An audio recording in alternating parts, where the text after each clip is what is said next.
எப்பா எப்பா எதை திறந்தாலும் இந்த கேபிஒய் பாலா தம்பியை பற்றி தான் பேசுகிறாங்க.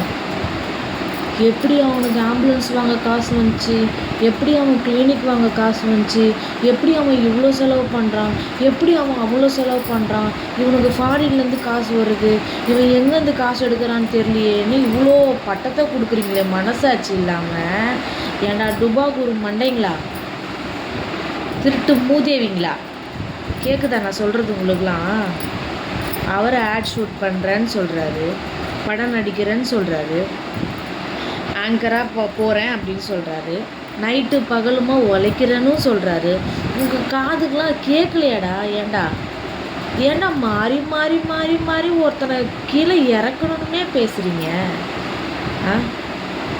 இப்போ ரீசெண்டாக கூட லாரன்ஸ் சார் கூட, ராகவா லாரன்ஸ் கூட அவருக்கு உதவி இருக்காரு, இது இவ்வளோ அமௌண்ட்டுன்னு கொடுத்து இவங்களுக்கெல்லாம் செய்ய அப்படின்ட்டு.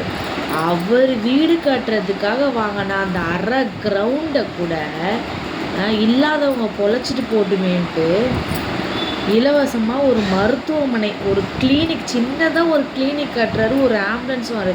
உங்கள் வயிற்றுச்சலுக்கு அளவே இல்லையாடா மனசாட்சி இல்லாத நாய்ங்களா? ஏண்டா ஐயோ என்னத்த சொல்கிறதுனே தெரியல. ஒருத்தர் என்னன்னா சொல்கிறான், அவனுக்கு எங்கே இருந்து பணம் வருது, எப்படிங்க அவன் வேலை செய்கிறான், என்னங்க வேலை செய்கிறான்னு நோண்டுறான். இன்னொருத்தன், நீங்கள் யோசிச்சிங்களா, இதை வாங்கினாரு, அவனுக்குன்னு ஒரு வீடு, அவருக்குன்னு ஒரு வீடு கட்டினாரா, அவருக்குன்னு ஒரு ஆடி காரு வாங்கினாரா? அதெல்லாம் வாங்கியிருந்தா நீங்கள் மூடின்னு கம்முன்னு இருந்துட்டுருப்பீங்கள்ல இன்றைக்கி. அதெல்லாம் அவர் பண்ணாதனால தானே தேவையில்லாத விஷயங்கள்லாம் பேசிகிட்டு இருக்கீங்க. ஃபஸ்ட்டு என்ன நடக்குது, என்ன உண்மைன்னு தெரிஞ்சுட்டு பேசுங்களா கேன பசங்களா? என் வாயில் ஒன்றும் வண்டே வந்துடும்டா, தெரிஞ்சுட்டு பேசுங்க. தெரியாமல் எதையும் வாயை கொடுத்து மாட்டிட்டு புண்ணாக்கிக்காமல் இருந்தால் சரி. சி